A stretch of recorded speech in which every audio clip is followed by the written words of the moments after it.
Trisha Krishna versus Nayantara. आखिर कौन है साउथ की लेडी सुपरस्टार? किसकी मूवीज ने किया है सबसे ज्यादा कलेक्शन? क्योंकि आज होगा दोनों की last 15 hits and flop movies का कंपैरिजन। दोस्तों, इस वीडियो में केवल बॉक्स ऑफिस पर रिलीज हुई मूवीज का ही कंपैरिजन होगा, तो चलिए शुरू करते हैं। तो सबसे पहले त्रिशा कृष्ण लेकर आती हैं अपनी 15वीं मूवी नायकी। लाती है एक हॉरर कॉमेडी फिल्म जो टिक नहीं पाती है बॉक्स ऑफिस पर, क्योंकि 8 करोड़ के बजट में बनकर मूवी कमाती है 5 करोड़ और बन जाती है एक फ्लॉप मूवी। तो वहीं दूसरी तरफ नयनतारा भी लेकर आती हैं अपनी 15वीं मूवी एरा, एक हॉरर ड्रामा फिल्म जिसका बजट होता है 10 करोड़ लेकिन मूवी कमाती है 6 करोड़ और बन जाती है एक फ्लॉप मूवी। तो यहाँ दोनों को मिलता है बराबर पॉइंट, क्योंकि दोनों ने दी है फ्लॉप मूवीज। लेकिन फिर त्रिशा कृष्ण लाती है अपनी 14वीं मूवी कोड़ी। धनुष के साथ मिलकर लाती है एक एक्शन थ्रिलर फिल्म और छा जाती है बॉक्स ऑफिस पर, क्योंकि 30 करोड़ के बजट में बनकर मूवी कमाती है 52 करोड़ और बन जाती है एक हिट मूवी। लेकिन फिर नयनतारा भी लाती है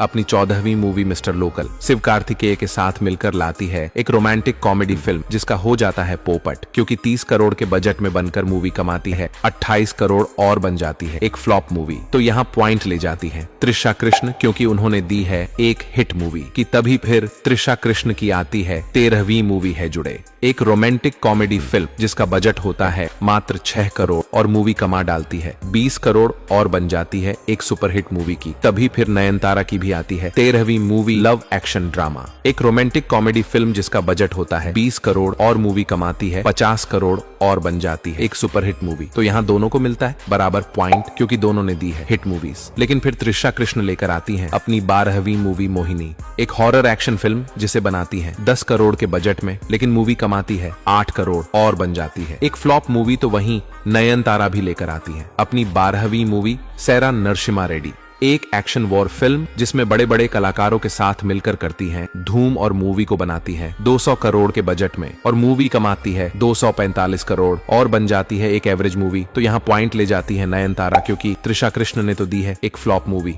लेकिन फिर त्रिशा कृष्ण लाती हैं अपनी 11वीं मूवी 96, एक रोमांटिक ड्रामा फिल्म जिसमें विजय सेतुपति के साथ मिलकर करती है कमाल, क्योंकि 15 करोड़ के बजट में बनकर मूवी कमा डालती है 55 करोड़ और बन जाती है एक ब्लॉकबस्टर मूवी। लेकिन फिर नयनतारा भी लाती हैं अपनी 11वीं मूवी बिगिल, एक एक्शन स्पोर्ट फिल्म जिसमें विजय थलापति के साथ मिलकर करती है कमाल धमाल, क्योंकि 180 करोड़ के बजट में बनकर मूवी कमाती है 304 करोड़ और बन जाती है एक ब्लॉकबस्टर मूवी। तो यहाँ दोनों को मिलता है बराबर पॉइंट, क्योंकि दोनों ने दे डाली है ब्लॉकबस्टर मूवीज की। तभी त्रिशा कृष्ण की आती है 10वीं मूवी पेट्टा, एक एक्शन ड्रामा फिल्म जिसका बजट होता है पूरे 160 करोड़ और मूवी कमाती है 250 करोड़ और बन जाती है एक हिट मूवी की। तभी फिर नयनतारा की भी आती है 10वीं मूवी दरबार, एक एक्शन थ्रिलर फिल्म जिसका बजट होता है पूरे 200 करोड़ और मूवी कमाती है 250 करोड़ और बन जाती है एक एवरेज मूवी। तो यहाँ पॉइंट ले जाती है त्रिशा कृष्ण, क्योंकि उन्होंने दी है एक हिट मूवी। लेकिन फिर मन ही मन खुश होकर त्रिशा कृष्ण लेकर आती हैं अपनी 9वीं मूवी पोनिया सेल्वन पार्ट 1, एक एक्शन एडवेंचर फिल्म जिससे उड़ा डालती है बॉक्स ऑफिस के फ्यूज, क्योंकि 250 करोड़ के बजट में बनकर मूवी कमाती है 500 करोड़ और बन जाती है एक ब्लॉकबस्टर मूवी। तो वहीं दूसरी तरफ नयनतारा भी लेकर आती हैं अपनी 9वीं मूवी मुकुथी अम्मान, एक कॉमेडी फैंटेसी फिल्म जिसे बनाती है 5 करोड़ के बजट में और मूवी कमाती है 15 करोड़ और बन जाती है एक हिट मूवी। तो यहाँ पॉइंट ले जाती हैं त्रिशा कृष्ण, क्योंकि उन्होंने दी है एक ब्लॉकबस्टर मूवी। लेकिन फिर त्रिशा कृष्ण लाती हैं अपनी 8वीं मूवी रंगी, एक एक्शन थ्रिलर फिल्म जिसमें लीड रोल में करती हैं कमाल, लेकिन फिर भी 10 करोड़ के बजट में बनकर मूवी कमाती है 5 करोड़ और बन जाती है एक फ्लॉप मूवी। लेकिन फिर नयनतारा भी लाती हैं अपनी 8वीं मूवी निजल, लाती हैं एक मिस्ट्री थ्रिलर फिल्म जो 10 करोड़ के बजट में बनकर कमाती है 4 करोड़ और बन जाती है एक फ्लॉप मूवी। तो यहाँ दोनों को मिलता है बराबर पॉइंट, क्योंकि दोनों ने दी है फ्लॉप मूवीज की। तभी त्रिशा कृष्ण की आती है 7वीं मूवी पोनिया सेल्वन पार्ट 2, एक एक्शन एडवेंचर फिल्म जिसका बजट होता है 250 करोड़ और मूवी कमाती है 350 करोड़ और बन जाती है एक हिट मूवी की। तभी फिर नयनतारा की भी आती है 7वीं मूवी अन्नाथे,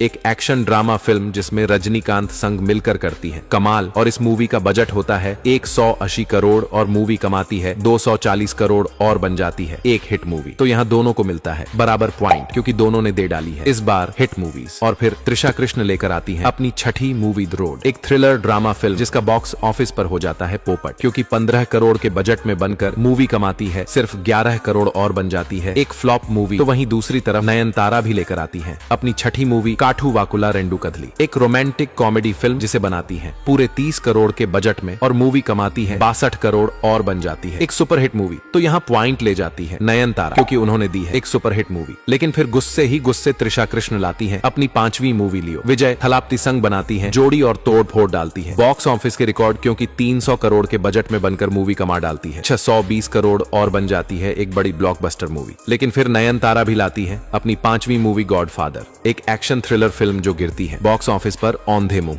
क्योंकि 150 करोड़ के बजट में बनकर मूवी कमाती है 110 करोड़ और बन जाती है एक फ्लॉप मूवी। तो यहाँ पॉइंट ले जाती है त्रिशा कृष्ण, क्योंकि उन्होंने दी है एक बड़ी ब्लॉकबस्टर मूवी की। तभी फिर त्रिशा कृष्ण की आती है चौथी मूवी आइडेंटिटी, एक एक्शन थ्रिलर फिल्म जिसका होता है बॉक्स ऑफिस पर बुरा हाल, क्योंकि 12 करोड़ के बजट में बनकर मूवी कमाती है 16 करोड़ और बन जाती है एक फ्लॉप मूवी की। तभी फिर नयनतारा की भी आती है चौथी मूवी गोल्ड, एक कॉमेडी थ्रिलर फिल्म जिसका बजट होता है 10 करोड़, लेकिन मूवी कमाती है सिर्फ 12 करोड़ और बन जाती है एक फ्लॉप मूवी। तो यहाँ दोनों को मिलता है बराबर पॉइंट, क्योंकि दोनों ने दी है फ्लॉप मूवीज। और फिर त्रिशा कृष्ण लेकर आती हैं अपनी तीसरी मूवी विदा मुयार्ची। अजित कुमार संग मिलकर लाती हैं एक एक्शन थ्रिलर फिल्म, लेकिन मूवी ऑडियंस को नहीं आती है पसंद और गिरती है बॉक्स ऑफिस पर औंधे मुंह, क्योंकि 190 करोड़ के बजट में बनकर मूवी कमा पाती है 135 करोड़ और बन जाती है एक डिसास्टर मूवी। तो वहीं दूसरी तरफ एल नयनतारा भी लेकर आती है अपनी तीसरी मूवी कनेक्ट, एक हॉरर थ्रिलर फिल्म जो ऑडियंस से बिल्कुल नहीं हो पाती है। कनेक्ट क्योंकि 12 करोड़ के बजट में बनकर मूवी कमाती है सिर्फ 16 करोड़ और बन जाती है एक फ्लॉप मूवी। तो यहाँ पॉइंट मिलता है नयनतारा को, क्योंकि उन्होंने खाया है कम लॉस। लेकिन फिर त्रिशा कृष्ण लाती हैं अपनी दूसरी मूवी गुड बैड अगली, एक बार फिर से अजित कुमार संग मारती है एंट्री और इस मूवी को बनाती है पूरे 200 करोड़ के भारी भरकम बजट में, लेकिन मूवी कमाती है 250 करोड़ और रह जाती है एक एवरेज मूवी। लेकिन फिर नयनतारा भी लेकर आती है अपनी दूसरी मूवी जवान, इस बार शाहरुख खान के साथ मिलकर करती है पैन इंडिया में बड़ा धमाका और तोड़फोड़ डालती है बॉक्स ऑफिस के सारे रिकॉर्ड, क्योंकि 300 करोड़ के बजट में बनाती है इस एक्शन थ्रिलर फिल्म को